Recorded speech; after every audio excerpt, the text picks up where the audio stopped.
Hello and welcome to Board Game Opinions in Depth. I'm Mark Windle. I'm Sarah Hillier. In this episode we are taking a look at First Martians, the cooperative Martian survival game.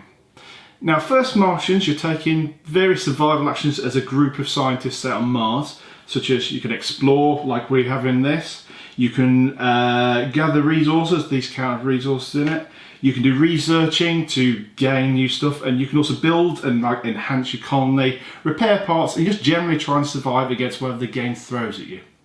Now, the main thing, I guess, that drives First Martians is the pawn system, let's say. We have 2 pawns, which I guess count as time units, and you can generally, with the main set of actions, you can either spend 1, and then you can risk it, and that's where you have to roll these like dice, which give you whether you succeed, whether you take damage, and whether you have like a quest that's driven by the app that we'll come to in a little while, or you can often spend 2 pawns, and that guarantees it.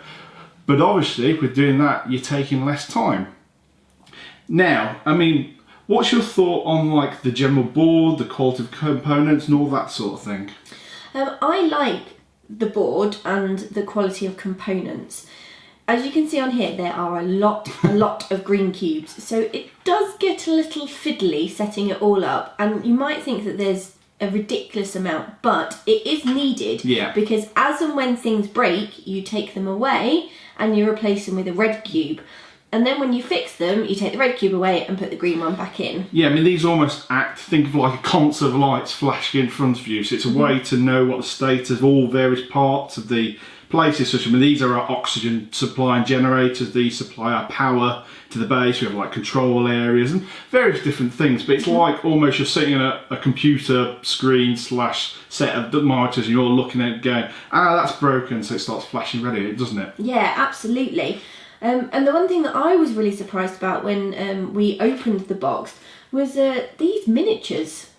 They're quite nice for this style of game. Definitely. And so instead of just putting your pawns down, as Mark was saying, if you want to go exploring, you can take your little froggy or your Scorpio with you, and it gives you different bonuses. To help like on the Martian surface, because just sending you out walking on foot would be a lot harder.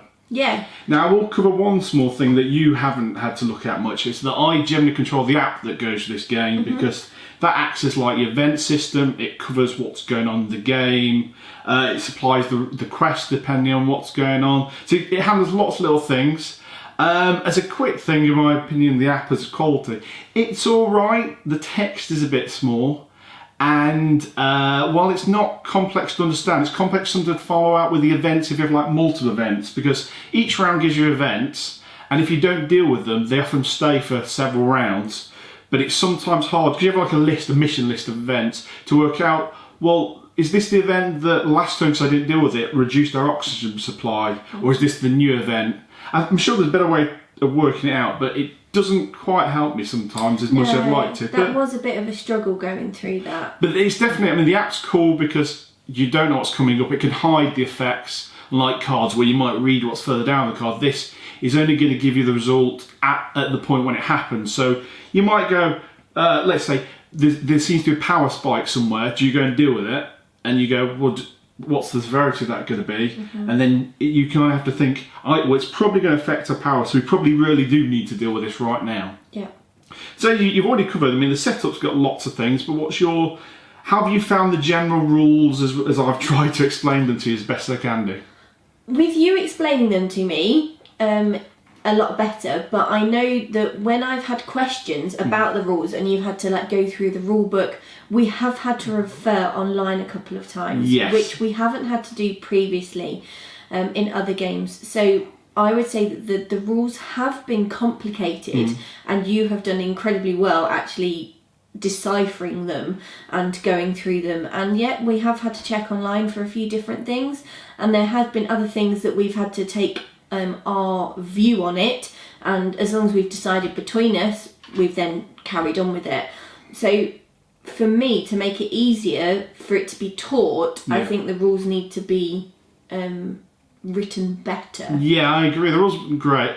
They're fine, and once you understand the flow again, they're not too bad. I think the biggest thing I have a problem with is actually not the main rules, but it's these sheets, which essentially in the single player game are scenarios. and they give you a list of new actions and what you're kind of trying to succeed to win the mission. The problem is, I've found that often they leave a lot of questions. There maybe it's the translation from the Polish original version of it, but they sometimes read a little bit literally, which can make it difficult to understand, and I have had to refer a few times online, which I guess hasn't been great. Once you kind of understand what you're trying to do, they make more sense.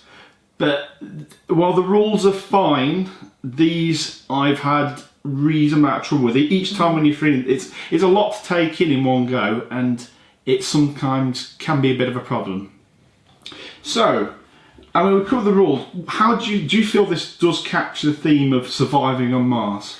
I feel that it definitely does, because, like we were saying earlier, we've got this like sort of console thing where you'd be sitting in like your hub, and then you've got your little rovers that would go out, which we've all seen. Well, hopefully we've all seen about where we actually have sent things to Mars. You've got like your little buggies that are going out.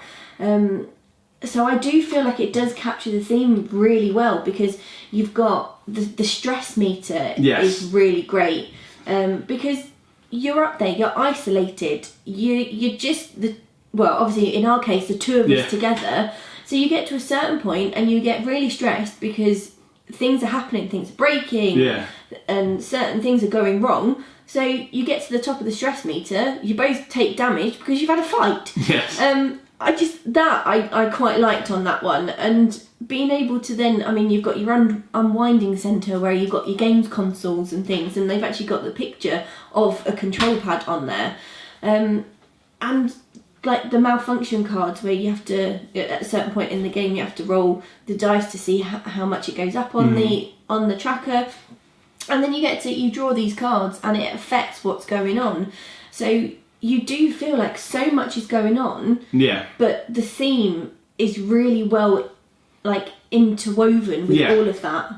I find the theme does connect partially. Most of the time it does. You get a few other things. I guess the weird one is in the standalone scenarios, because there is a campaign system which we'll come to a little while, the events can be a bit random and out there. They're not weird, but they don't link together. They're just random something happens. They don't interlink, so you're kind of going, well, I'm trying to do this, and then something other random happen. I found one of the biggest problems, like in the playability though, that we found is with these, because I think these swing the game in too much. Essentially, say if I ran out of too much, I couldn't supply enough power for the whole base, you start to shut down areas.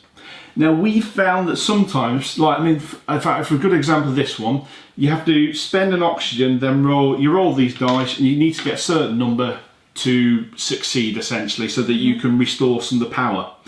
We found these, well, I mean, this one requires a 6, which on 3 dice, 6 is the average, so that should be fine. In fact, but you can end up wasting a lot of time. If you're just unlucky on rolls, it's very difficult for you, other than throwing more people at it, to fix these. There's no real way to just like prepare for it or deal with it. You've just got to go with the roll.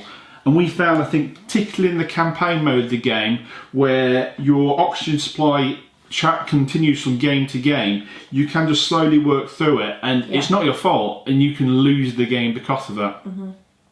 I think the other thing I'll say is, with regards to the events I talk about from the app, the text them, while is interesting, it's very short, and I'm trying to think of the best way to put it. It doesn't always explain well enough what you want to do, or like, it's very hard to explain to other people why this is a problem, because you're saying something's broken in the whatever scientific term, or going to break, and explain that over to people what that means can be a little bit more tricky than we're running low on food, we need to find somewhere to get food. I guess it's because it is quite sciencey based, intensive in many ways in the app, and because the text is often 2 short lines, it can be just a little bit too tricky to get over to other people. I mean, I can understand why they've done it as like short text, because to me it seems like it's transmissions from Earth, so it would be short and sweet. But they could bump it up a little bit. In the app, it obviously shows that a particular person is meant to be giving this information to the people. So I guess it's sort of scientist to scientist, but it could be hard for a less of a gamer to really get into the theme because you're just throwing jargon at them to an extent, or they can't really grasp what this event is and why it's so important to fix. Yeah. I think the other thing to say is because it's on a phone, the event, a lot of people are less comfortable with like picking up someone else's phone to look at the event. Why, if it's card based, anybody can just like grab it off the top, have a quick look. Oh yeah, this is what it is.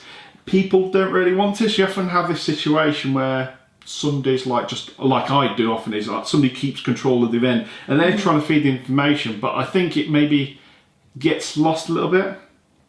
But generally, I mean, I enjoy that the standalone missions are fine. They're an interesting like cooperative puzzle, but they set a lot of theme, but at times you can just kind of get lost into it. I think at times it can just become a cooperative game and you can maybe step away from it. Yeah. But as we did say, there is a campaign version of this. Now, we've played through the first of the campaigns. What do you think of the campaign compared to the normal game? So much better. Yeah. It flows. It goes from one to the other, and you actually then have different things happening. I mean, just this week when we were playing it, I mean, it was late. I should have been going to bed because of work the next day. But it got so exciting. I was just like, no, we need to play the next one. We need to play the next one. So obviously we then carried on with it, and then I mean we got to the peak of the excitement, and then it did sort of tail off, and it was just like, oh, that's a little bit disappointing. But it is a lot better than the standalone sheets. Yeah, I definitely agree. I think what we're going to say is the reason why it tapered off is because this is I guess partially a legacy game, because the board is permanent, as in the things you discover is permanent. You have an oxygen, food and energy supply like storage as opposed to the constant supply that does drop down between the games. You have your health stays between, and you gain skills in the campaign that you're just kind of given straight away in the standalone one. So the game does evolve and does stick with it, but if you like, especially with these, if you've been spending a lot of oxygen, it can really, and you don't mean to because you've been rolling badly, you can fail a mission and that's it. There's no reset to the start of the mission, and I found that hit my enjoyment of the game. Yeah. I appreciate it's trying to be like you're trying to survive and you need that feeling. But the problem is, because you could have got 4 missions throughout 5, if you failed that 4th mission, that's it. Your option is to start again. Yeah. I mean, did you find that? Yeah. That was the bit that really... Yeah, and for that, it means that I'm probably not that fussed about playing through it again. Because I just don't want that to happen, because like I was saying, I was getting so excited about what was happening, and I think that's why it then tapered off, because we did fail it and then it was like, oh, we have to start from scratch. I mean, we cheated essentially because this being a narrative game. I just don't think we wanted to re-see the same narrative. We've played through Pandemic Legacy. At least if that you failed, you get to retry the mission again. Yeah. And if you don't, then you just continue on to the next one. Yeah. But you don't... Just replaying it straight away from the start and hearing the same story again with the same events isn't super fun. So what I did essentially, I went through the app, made all the selection we'd done previously, just to force us back to roughly the same point. We tried again, but because we, like I said before, because we were rolling so bad on these dice, we got to a point where we just didn't have any oxygen supply, so we couldn't, because we didn't have any oxygen to spend then to repair the oxygen system. It was like, well, we're kind of hit a dead end. One great thing about the campaign is the events are linked to the campaign itself. Absolutely. And they're much stronger that, because over several events, over several rounds of the game, it will increase the stress, but it'll be about the same thing. I mean, I don't want to say what it was about, but let's just say that something was coming, it was getting closer and closer, and every event was about how you're more stressed, how it's closer, how you're going to have to deal with that. Did you find that much better having like linked events? Absolutely. It made you want to play the next campaign and Yeah. find out what was happening, and to basically live through it with Yeah. the people that you were playing. And it did do very well at building the tension, Yeah. and doing that. And it did steep up. We felt that the yeah. intensity is the game, which is really good. Mm-hmm. It's just we got to intensity and then it kind of dropped off. So maybe somewhere every start of the mission would be great. Yeah. I will have a quick say, the safe system in this game is complex. You've better just taking a picture of the board, because the safe system requires you in the app to save obviously your health and stuff. If anything, it's literally like a almost interactive version of the board, so you can move like your cube on the players you've got to where your health currently is, but you have to like select where every tile was, so you're having to go, you tap tap tap tap this tile here, tap tap tap this tile here. So I mean, I guess it'll only take a few minutes to do, but it's Just take a picture. yeah, It'd be you'd be easier. much taking a picture. So we've played the game that this was, I guess, came from originally, which was Robinson Crusoe. Yeah. How did you find this compared to that? I liked the campaign Yeah. with this, and if you've watched our videos before, like we've said about liking campaign games, and obviously Pandemic Legacy is the top one out Yeah. there for that. I like the campaign. The standalone, I don't like. So for me, if you want something that you can just pick up and play, go with Robinson Crusoe. Yeah. I think for them to make Robinson Crusoe an epic game, There is a campaign to it that you could get separately before we go into that. that's what I was just about to say. We've never played it, and Yeah. obviously, I guess it was released before Time of Property Legacy stuff, so I've had a brief read through it, but I don't know how much it would save and develop. I guess one of the things it would lack, especially the campaigns, that would be the events that build up and link together. I Yeah. still don't think it quite followed that. It was more. Maybe I'm wrong, but I got the impression it was more like a series of linked missions with some interactive between two. Well, this did feel like It was very one linked. long narrative as opposed Yes. to 5 standalone scenarios, which is the bit that made the campaign great. Yeah. But with Robinson Crusoe, it was a case of it was simpler. Yeah. And it was a case of you went exploring, you found food, you found items, you came across animals that you had to fight and traps and all different things like that. So it was a lot simpler. I'm not saying that if you prefer a simpler game, you'll be put off by this. I mean, because- Robinson Crusoe had its own issues with the rules, so we had a lot of fun with that. Yeah, definitely. But I think maybe because we played Robinson Crusoe for so much, and Yeah. it was a niche game at that point. Yeah. So we loved it, and everybody else loved it as well, and really wanted to play it. So we played it a lot. So I think that's why Robinson Crusoe will always hold a special place Yeah. for me, because it was that first sort of exploration game we played together. I think somebody said this to me, and they're completely right. I think the thing about Robinson Crusoe is that everything's more logical because you can stand that situation. So maybe that's why it's slightly more engrossing as a standalone. You think, we're running low on food, we need to find a way to get food. It's going to storm soon, we need to build our shelter. Yeah. We're cold, we need a fire, or we need to go and find new sources of a resource, so we know we need to explore. Every action you take is logical in your head. It's the Yes. action that you would do as a person. Yeah. While in this, something like the circuitry's gone in something, you're thinking, I guess that means we need to go and repair it. But it's more of a step away, because it's not like I need to go and find wire to repair it. It's I need to visit location and repair this part. You don't have to find the resource Yeah. to be able to repair it. You just literally need to go there and do the build So the action. steps are just that little bit more detached, I Yes. guess, which is why. So I agree. I mean, as far as the actual playing goes, I think I much prefer Robinson Crusoe as a standalone game.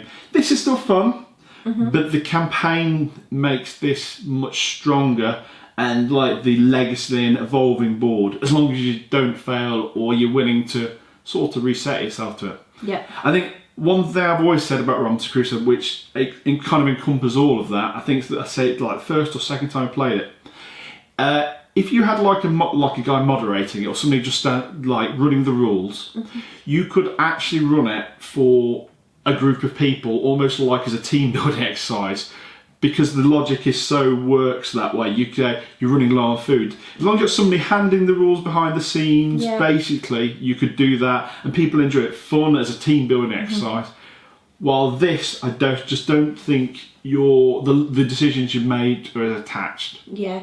One thing with this that I find that is better than Robinson Crusoe is, in Robinson Crusoe, if you played it, you get Mama Friday, or you get the dog, or you get both. Yeah. This one, you actually get 4 different ones. So they can only go in the specialised places, but they can go anywhere else. But you can choose different ones. Yes, you can only use 2, but you've got the different choices. So I did actually like that, because if I remember rightly, sometimes on Robinson Crusoe you only got one and not the other. Yeah, there were reasons why. It's depending on the number of players and stuff, and some were limited to taking particular actions. But I quite like the fact that the building robot can only generally be used for building tasks on these main 4 sets. So you know that you can't double up with them or anything like that, but also it makes sense that the drone's going to be good for flying out onto the surface and helping you explore. That all makes more sense. So do you have any sort of final thoughts before you give your result? Any other thing? No, I don't think so. All I'd say is it takes a lot of checking through the rules. The biggest problem that I think we found is just the occasional what do we do that isn't just not explained. And this on Board Game Geek already, there's tons of threads on rules, questions, FAQs that you'd just hope wouldn't have been there, and you thought especially with something like the app they'd be able to handle that better. But yeah, that's is that sometimes I didn't like that initial feeling of I'm not sure whether this is super hard or we're doing it wrong, and it's meant to be tricky, but the question on whether I'm doing something right or not is not somewhere I like to be. But yeah, generally. So what would you give it as scores? So I'm actually going to score this twice. Yep. So 1 for the standalone and 1 for the campaign. So for standalone, I would give it a 5, because if someone really wanted to play it, then I would play it. I like the components. Yes, it is a little bit tricky to set up, but once you've done it, you understand why. Like, the more times you do it, the easier it gets. Yes, absolutely. For the campaign wise, I enjoyed that a lot more. So I'm going to give it 6.5. I would have given it more if you didn't have to restart your mission from the very, very beginning. And because I'm just not sure people want to do that. No, well, we didn't. No. Like, we didn't. And the amount of time that we'd invested into it, we weren't willing to invest the same amount of time. I mean, we had just as a 2-player at the end of the day. If you're playing more players, the games last longer. It says each mission could take 60 to 90 minutes. Imagine being 3-4 hours into the campaign to be told you've got to start from the start again. Yeah. Yeah, I'm going to probably have to do the same or roughly similar. I think as a standalone, I'd give it a 6. I do enjoy it. I just wish these sheets were just better explained, more logical, easier to read, easier to understand, because they add an extra level of stress to start with, having to teach, especially new players, what all this bit means. So I'd give it 6 for the standalone game. The campaign, I would give, I think I'd give it 7.5. I did enjoy the campaign. It was just that one thing. It didn't take as long to fix it. But if it'd been out of that, I'd probably give it an 8, because we really were, for a good period of time, really engrossed in it. But yeah, we had to restart. Okay, happy with that? So I've been Mark Windle. I've been Sarah Hillier. And we've been doing First Martians for Board Game Opinions. Goodbye. Bye.